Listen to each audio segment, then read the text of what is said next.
V3 news ప్రేక్షకులకు నమస్కారం. సరస్వతి నమస్తుభ్యం వరదే కామరూపిణి విద్యారంభం కరిష్యామి సిద్ధిర్భవతు మే సదా.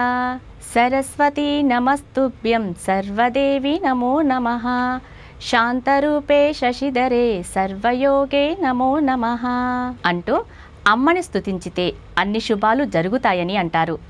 అమ్మవారు జ్ఞానశక్తి స్వరూపిణి. అజ్ఞానం మనిషికి జాడ్యాన్నిస్తే జ్ఞానము ఆత్మోద్ధరణకు సంకేతంగా మారుతుంది.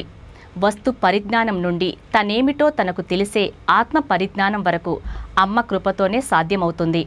అందుకే ఆ అమ్మను నిరంతరం ఉపాసించాల్సిందే.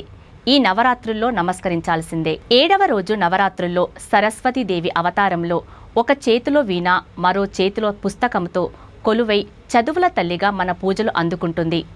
తెలుపు రంగు చీరలో అలంకరిస్తారు. హంస వాహనంపై కొలువై ఉంటుంది. ఈ ధవల వస్త్రం మానసిక పరిపక్వతతో పాటు సకల విద్యలకు నిదర్శనం.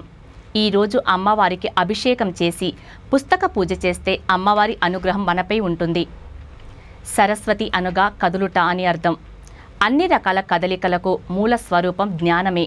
అందుకే సరస్వతి జ్ఞానస్వరూపిణి. సూర్యునిలోని వెలుగునంతా ఒక చోట ముద్ద చేస్తే ఆ కనిపించే రూపం సరస్వతిగా మన ఉపాసకుల భావన. అందుకే ఆమెను సర్వశుక్లగా శ్వేతాంబరధారినిగా కొలుస్తాం.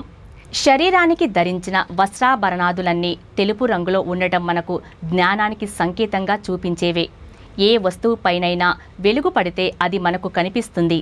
అంటే ఆ వస్తువు పరిజ్ఞానం మనకు తెలుస్తుంది.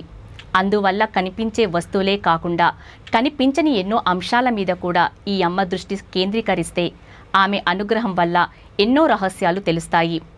ఈ సృష్టి రహస్యాలన్నీ అమ్మ అనుగ్రహం వల్లే తెలుసుకున్నవే. అమ్మకు ఇష్టమైన ప్రసాదం దద్దోజనం, కేసరి నైవేద్యంగా పెడతారు. పిల్లలకు చదువు బాగా రావాలని ఈ నైవేద్యం పెడతారు.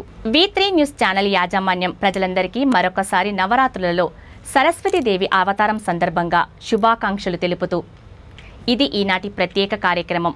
మళ్ళీ మరొక కార్యక్రమంలో కలుద్దాం. చూస్తూనే ఉండండి V3 న్యూస్. లక్ష్యం సమాజహితం. నమస్తే.